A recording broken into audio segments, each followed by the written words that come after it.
Dalam nama Bapa dan Putra dan Roh Kudus. Amin. Allah Bapa kami, sabdamu adalah pelita, penuntun langkah kami, dan obor penyuluh jalan kami. Kami ingin membaca dan merenungkan sabdamu. Bersabdalah ya Tuhan, hamba-Mu mendengarkan. Penuhilah hati kami dengan sabdamu. Sabdamu adalah kebenaran. Bersihkanlah pikiran kami dari keinginan yang jahat dan menyesatkan. Bukalah diri kami agar dapat mendengarkan sabdamu. Amin.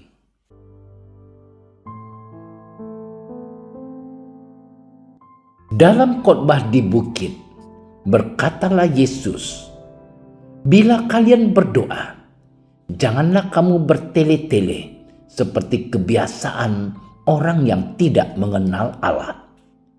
Mereka menyangka bahwa karena banyaknya kata-kata, doanya akan dikabulkan. Jadi, janganlah kamu seperti mereka, karena Bapamu mengetahui apa yang kamu perlukan sebelum kamu minta kepadanya. Karena itu berdoalah demikian: Bapa kami yang di surga, dikuduskanlah namamu, datanglah kerajaanmu, jadilah kehendakmu di bumi seperti di surga. Berikanlah kami pada hari ini makanan kami yang secukupnya, dan ampunilah kami akan kesalahan kami, seperti kami juga mengampuni orang yang bersalah kepada kami. Dan janganlah membawa kami ke dalam pencobaan, tetapi bebaskanlah kami daripada yang jahat. Karena Engkaulah yang mempunyai kerajaan dan kuasa dan kemuliaan sampai selama-lamanya. Amin. Karena jikalau kamu mengampuni kesalahan orang, Bapamu yang di surga akan mengampuni kamu juga. Tetapi jikalau kamu tidak mengampuni orang, Bapamu juga tidak akan mengampuni kesalahanmu. Demikianlah sabda Tuhan.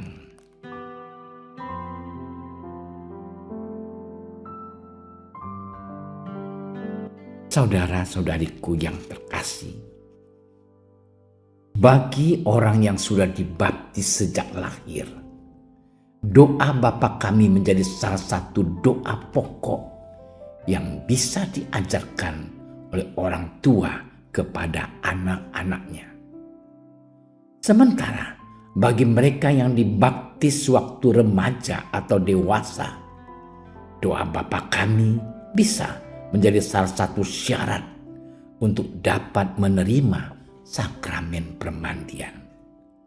Karena merupakan doa pokok, hampir setiap hari kita berdoa Bapa kami. Doa Bapa kami dapat menjadi doa andalan yang dapat dipakai setiap saat. Namun dengan seringnya kita berdoa Bapa kami, kita menjadi kurang sadar dan kurang menghayati nilai serta makna dari doa tersebut.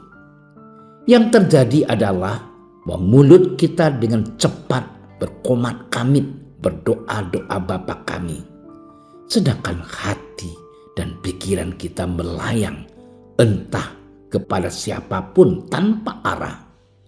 Akibatnya daya dan kuasa dari doa Bapa kami bisa hilang. Saudara-saudariku yang terkasih, sebelum doa Bapa kami sebenarnya menunjukkan kedekatan kita dengan Allah. Begitu dekat dan akrabnya kita dengan Allah, sampai-sampai kita bisa menyebut Allah sebagai Bapa kita dan kita sebagai anaknya. Kedekatan dan keakraban kita dengan Allah semata-mata berkat jasa dan kebaikan Yesus, bukan karena jasa dan kebaikan kita. Seandainya kita mau jujur, kita tidak pantas menyebut Allah sebagai Bapa. Sebab seringkali kita tidak patuh dan tidak setia kepada Allah. Kita lebih banyak memberontak, memaksakan kehendak kita pada Allah. Saudaraku yang terkasih, kita tidak membiarkan Allah menguasai hidup kita. Yang terjadi, malah hidup kita dikuasai oleh kemarahan, nafsu, dan kepentingan pribadi kita. Saudara-saudariku yang dikasihi Tuhan, sebagai anak Allah, sifat Yesus sangat jauh berbeda dengan kita. Ia rela berkorban dan menderita demi terlaksananya rencana dan kehendak Allah. Sedangkan kita lebih gampang menyalahkan Tuhan. Bila ada hal buruk dalam diri kita, kita lupa bahwa kita adalah manusia yang hendaknya tunduk dan berserah diri kepada Tuhan. Kita pun terkadang hanya berdoa pada Bapa dan mendoakan doa Bapa kami tanpa mengimani, menghayati isi dari doa itu. Dalam doa Bapa kami, kita mengatakan, ampunilah kesalahan kami, seperti kami pun mengampuni yang bersalah kepada kami. Sering kita memohon pengampunan, tetapi kita sulit mengampuni sesama kita. Semoga permenungan hari ini menyadarkan kita terlebih dahulu harus mampu mengampuni sesama kita, sehingga kita pun akan diampuni oleh Bapa yang ada di surga. Tuhan memberkati kita. Ya Bapa, hanya Engkaulah satu-satunya sumber kehidupan, keselamatan, dan kedamaian kami. Tolonglah kami untuk hidup sesuai dengan firman-Mu. Ajari kami untuk mentaati kehendak-Mu dan sepenuhnya bertanggung jawab dan bergantung padamu, pada belas kasih dan kemurahan-Mu. Doa ini kami sampaikan kepadamu dengan pengantaran Yesus Kristus, penyelamat kami. Amin. Kami berdiri di hadapan-Mu, ya Roh Kudus, pada saat kami berkumpul di dalam nama-Mu. Bersama-Mu sendiri yang membimbing kami, membuat diri-Mu nyaman berdiam di hati kami. Ajarilah kami jalan yang harus kami tempuh dan bagaimana kami harus mengikuti jalan itu. Kami lemah dan berdosa. Jangan biarkan kami mendukung kekacauan. Jangan biarkan kebodohan menuntun kami ke jalan yang salah. Jangan pula keberpihakan mempengaruhi tindakan-tindakan kami. Kiranya kami menemukan di dalam Engkau kesatuan kami, agar kami boleh berjalan bersama menuju kehidupan abadi dan tidak menyimpang dari jalan kebenaran dan apa yang benar.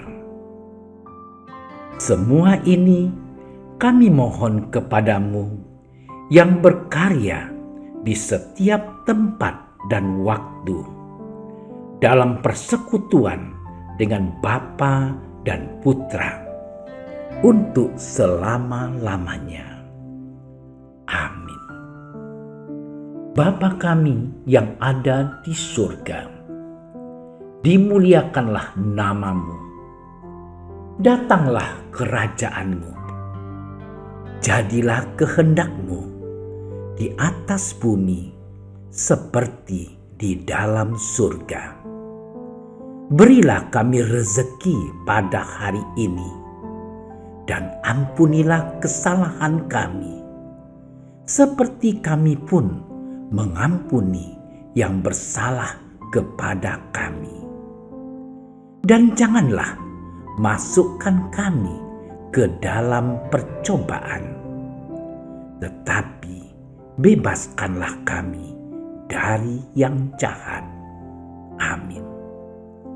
Salam Maria, penuh rahmat, Tuhan sertamu. Terpujilah engkau di antara wanita, dan terpujilah buah tubuhmu Yesus. Santa Maria, Bunda Allah, doakanlah kami yang berdosa ini, sekarang dan waktu kami mati. Amin. Kemuliaan kepada Bapa dan Putra dan Roh Kudus, seperti pada permulaan, sekarang, selalu, dan sepanjang segala masa. Amin. Dalam nama Bapa dan Putra dan Roh Kudus. Amin. Terima kasih sudah menyaksikan renungan hari ini. Jangan lupa like, subscribe, dan aktifkan tombol loncengnya agar Anda yang pertama mendapatkan notifikasi updatean renungan harian dari Komsos Keuskupan Padang. Dan bagikan ke sosial media agar saudara-saudara kita dapat mendengarkan dan merenungkan firman Tuhan.